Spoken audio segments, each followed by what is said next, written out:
welcome back, hunters. I'm the SurvivalVis, and we return Monster Hunter 4 Ultimate G Rank Edition. So these next two episodes, I've changed the order a little bit, but they are still going to be the same top picks. Well, second one's kind of top. Okay, basically, here's how the poll is looking right now as I am recording this one. White Monoblos, way in the lead with 55%, so that's why I did that already. Azurathos and Tigrex were sitting at 20%, so I was going to do them this episode, but there's a tie for third place, which is Celtis Queen or regular Monoblos. And because we did the Homicidal Maniac, the White Monoblos, last episode, I want to do regular Monoblos this episode as like a comparison of the two and see just how amped up White Monoblos is compared to the regular one. And then the last episode this week will be the Azurathos and Tigrex. Once those two are done, and basically this week is finished, I'm probably going to cover the next week's choices of hunts, because I think we only really have Rathalos, Gravios, and Celtis Queen to do before we open up new options. So that's probably how the rest of Monster Hunter 4 Ultimate G Rank going to go for the next couple weeks, I guess would probably be time to say that. But just to let you guys have the heads up, that's how it's going to work and why it's a little changed compared to what the poll options were. It's still going to be all of the proper picks, it's just the order's a little changed up. So, to go after regular Monoblos, I'm not sure how bad it's going to be, because, like, White Monoblos was definitely the glass cannon with a huge bore. It will deal huge amounts of damage, but it also didn't have a lot of health, at least in comparison to what... Oh, something on field have recorded discovery a brand new area. Probably reach it next time you visit in the Everwood. Okay. Right, well, what I want to do is, yeah, it's basically the last one I have here, the Bad Hair Day Monoblos. Oh, it's actually out in the dunes. This one isn't in the Everwood. Okay. But yeah, I've got everything I should need, so we'll take it on.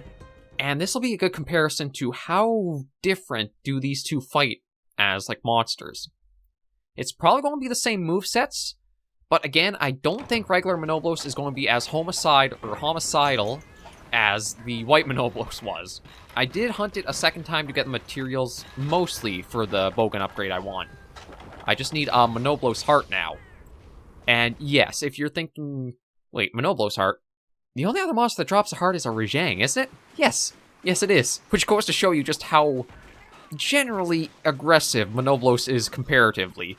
Because I think it really is only Rajang and Monoblos are two monsters that you can actually get the hearts of them as, like, their rarest drops are. Yeah, there's Monoblos. Again, I prefer these guys over Diablos. I think one of the things is that you can actually, like, see the facial features a bit better.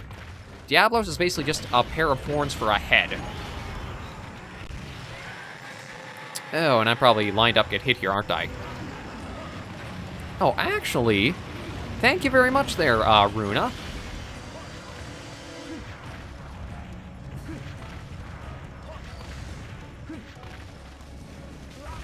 Okay, actually, I think that's him in rage right there, isn't it?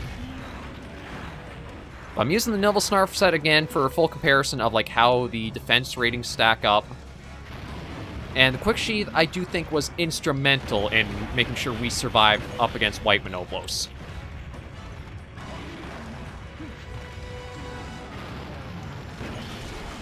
Yeah, regular Monoblos doesn't seem to be as deadly or bloodlust as the white one is. And doesn't seem like it has the same kind of, like, charge.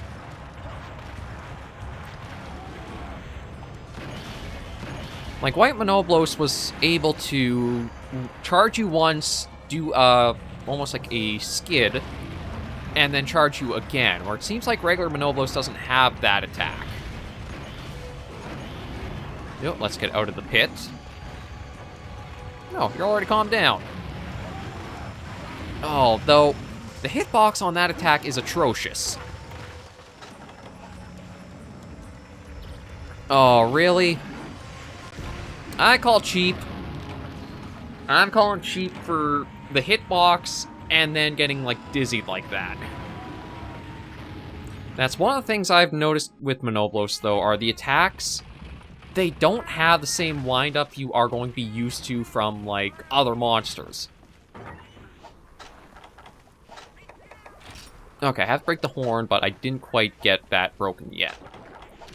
But whereas you might be used to, like, longer build-up for certain attacks, the Monoblos pair, they just seem to be able to get them out super fast, and you don't get a lot of time to read that's the attack they'll use. And then, again, if you get knocked into a corner, it seems like they really exploit you not being able to move at all. That's one of the problems I've always had with Monster Hunter, is that when monsters hit boundaries or edges of the map, they keep going against them. It should be more like they smack their head and they have to stop immediately and back off of that. So, I mean, let's face it, if you go running smack first into a brick wall, you're probably not going to keep running into that brick wall.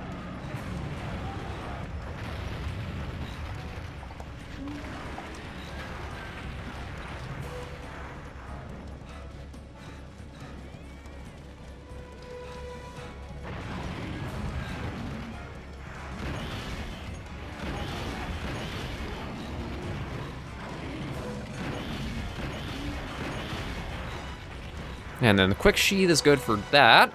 Yeah, that's why I thought Quick Sheath would have been the best pick for the Monobloses, is because once they go digging,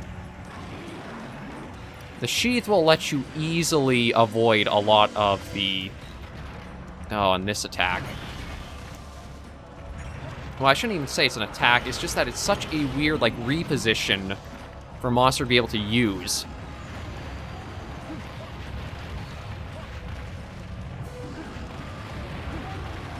And then, again, it's not even like the horn is in the proper spot that you get hit by that.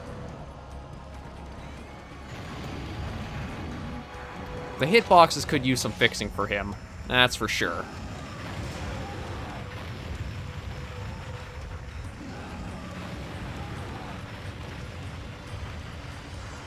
And then this one is a bit of a nuisance because it homes in on you so easily. And there's not really any way you can, like, avoid how well it tracks you. And, again, you're by his foot, but it still registers.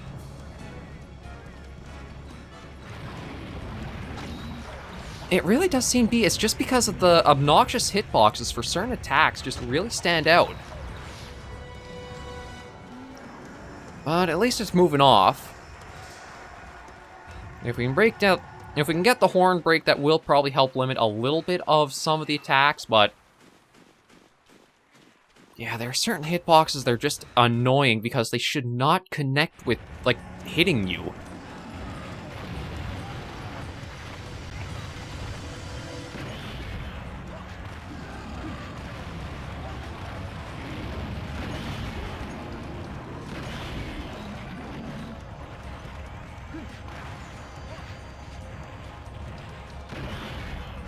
No.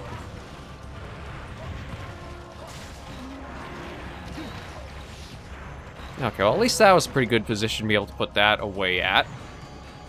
And then we might actually get a mount here. Well, maybe. Didn't exactly go as planned. Oh, okay. Oh, I hate the frickin' ledge system. Sometimes when you dodge over that, it counts as you, like, going up in the air.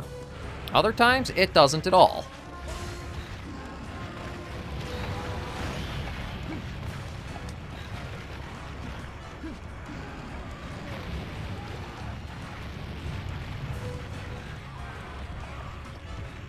Yeah, so maybe the best way to avoid that is actually... Okay, that seems to be it, is just to go where he was for when he's, like, turning around. That seems to be the best opening you kind of get for a safe spot. I still probably have the same advice for dealing with regular Monoblos as white Monoblos, where as long as it's enraged, you'll probably want to keep your weapon sheathed and just worry about staying alive.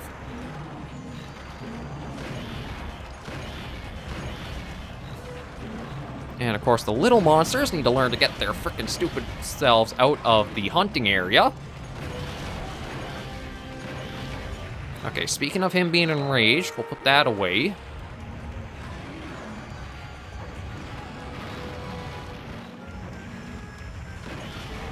No, got another trip, which was good.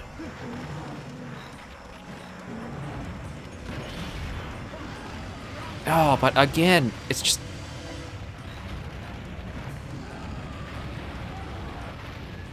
It's just that one attack with its bad hitbox. So if you go between the legs, it still registers as he's able to be striking you somehow.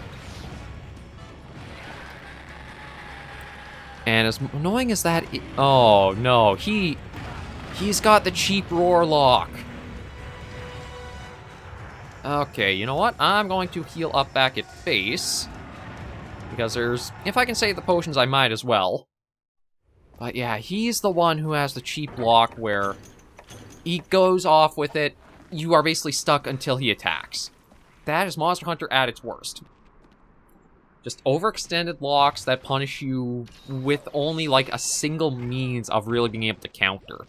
Technically, you could... Actually, no, I don't think you would be able to use the iframes, because his roar has such a duration to it. I think it would outpace the iframes you get trying to, like, dodge through it.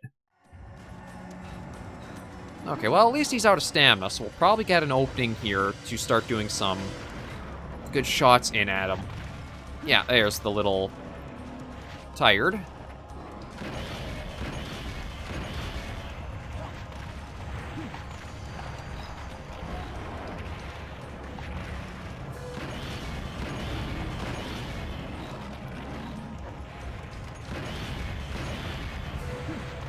Actually managed to time the item, the dodge perfectly for that.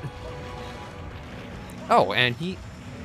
So, it is another glass cannon like, white Monoblos, where once he starts going for a while, all you really have to do is get a bit of damage in, and it's that he can't really take it as well as he dishes it out. So, I'm trying to think, do I want to capture him, or would I prefer to carve?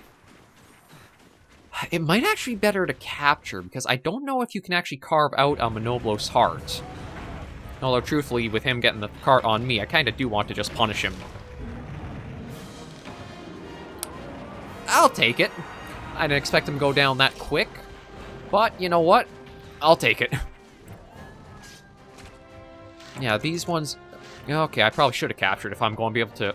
Although, then again, that is a pretty nice carve to get in G rank. But, yeah. These guys, they can definitely deal it out, but they seem to be very, very susceptible to, like, getting a lot of damage dealt to them.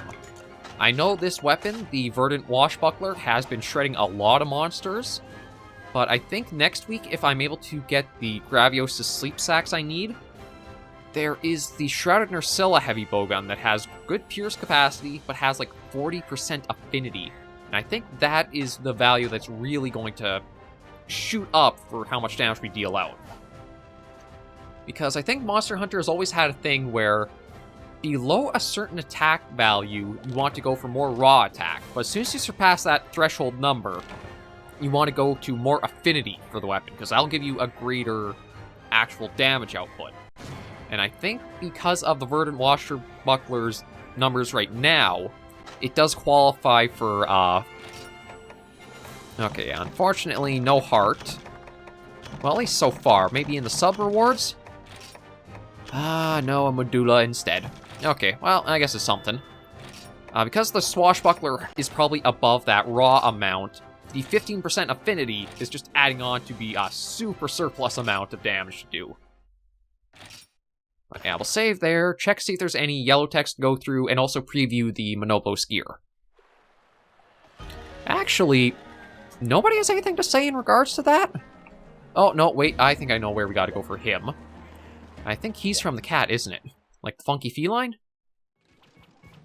Yeah, he was. Okay, you want to get out of my box? Can I push him in and close the lid?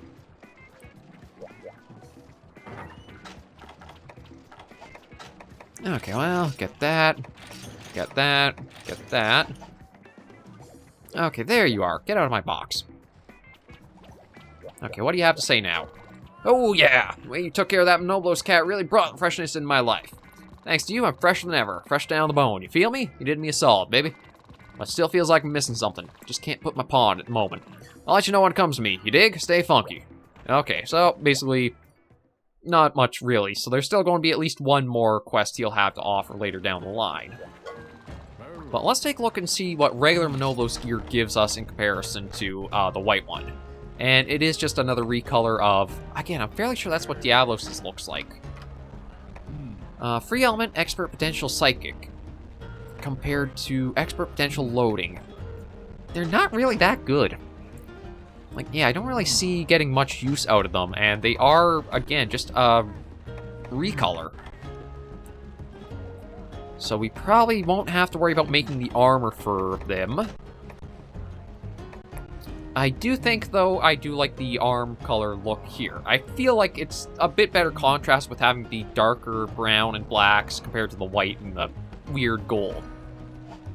Let me just see weapon-wise. I doubt there's anything... Yeah, it doesn't really look like it there. Nothing really there. And nothing really there. And I am still going to try getting that Monoblos heart on my own time so I can get this thing upgraded. Because, again, it's going to go up to some pretty decent values. It was already a great weapon to have in high rank because it gave you... Well, I mean, it does give you 448. It is a G rank level raw weapon in high rank. So it was definitely worth it making there. So if I can get it upgraded, it's going to be very powerful in G rank too. But I think we are good to end this episode here. I just want to take a look for... Yeah, so... The Nightfall Blaster doesn't have the most raw attack, but look at that affinity, 40%. That will be powerful when we get our hands on it. For now, though, we're going to end this episode right here. And then next episode, we will have the duo of an Azure Rathalos and a Tigrex, which I'm not sure I'm looking forward to be honest, but it is a quest to do. Thank you guys so much for joining on this episode of the series. If you did like the video, be sure to give it a like. And if you haven't subscribed to the channel yet, please think about doing so. We are slowly trying to climb up to that 1,000 subscriber mark, and we are very, very close now to 800. Every little step helps along our journey, and I'm very grateful to have that support. But until I do see you in the next video, Hunters and Survivors, please remember, as always, to take care, stay alive, and happy hunting.